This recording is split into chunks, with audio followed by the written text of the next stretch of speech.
468페이지입니다. 이 짐바라도의 감옥 실험이 주로 설명되는 그런 왜 이런 일이 벌어졌느냐에서 나오는 개념 중에 하나가 탈개인화입니다. 탈개인화. 아까 제가 그랬죠? 죄수들의 특성을 없애기 위해서 다 머리에 스타킹을 씌워놨어요. 그리고 죄수들의 개인 특성을 없애기 위해서 통옷을 입혀놓고 간수들도 제복을 입혀놨습니다. 여기 보세요. 탈개인화는 어떤 조건에서 사람들은 개인이 아니라 집단으로 움직입니다. 탈개인화가 일어나기 위한 조건은 집단이 클수록이고 두 번째가 익명성이에요.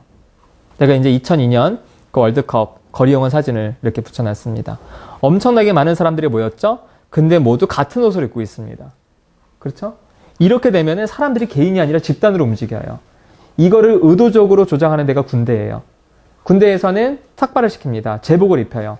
네 개인이 아니라 집단으로 움직이라는 겁니다.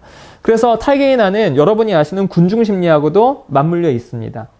그것보다는 조금 더 포괄적인 이야기들을 많이 포함하고 있죠. 각성이 있어요. 둥둥둥둥둥, 북소리, 노래, 함성. 군대에서도 뭐 군가, 소리 크게 지르게 하고 이게 굉장히 중요합니다. 여기에 이제 술까지 들어가면은 완전히 개인이 아니라 집단으로 움직이게 되는 거죠. 네. 그래서 탈개인화는 어떤 조건에서 사람들은 개인이 아니라 집단으로 움직인다는 겁니다.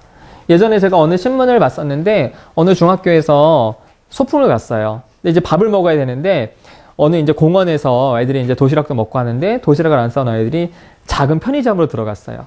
근데 40명 애들이 작은 편의점에 들어가니까 너무 꽉 차잖아요. 그때 누군가 소리쳤어요. 야, 그냥 들고 나가! 그랬어요.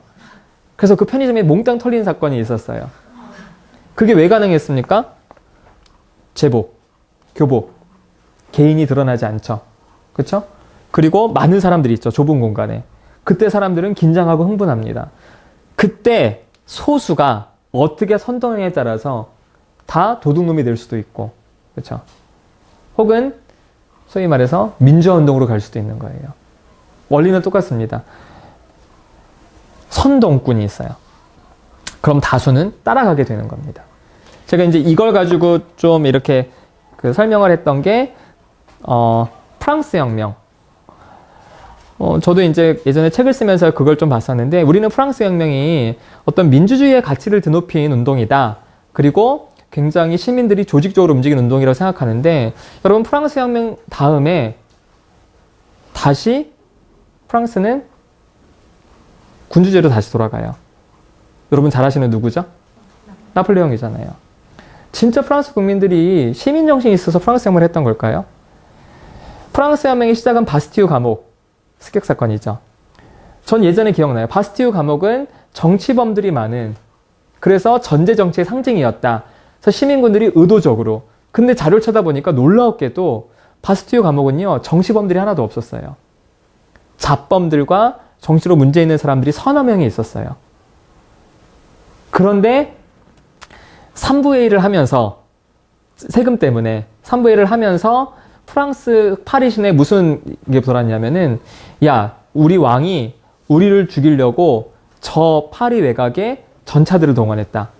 우리도 여기서 당하고 있으면 안 된다. 그런데 바스티유 감옥에 총이 있다는 소문을 들었고 시민들이 몰려간 겁니다. 그리고 시민 대표가 들어갔어요.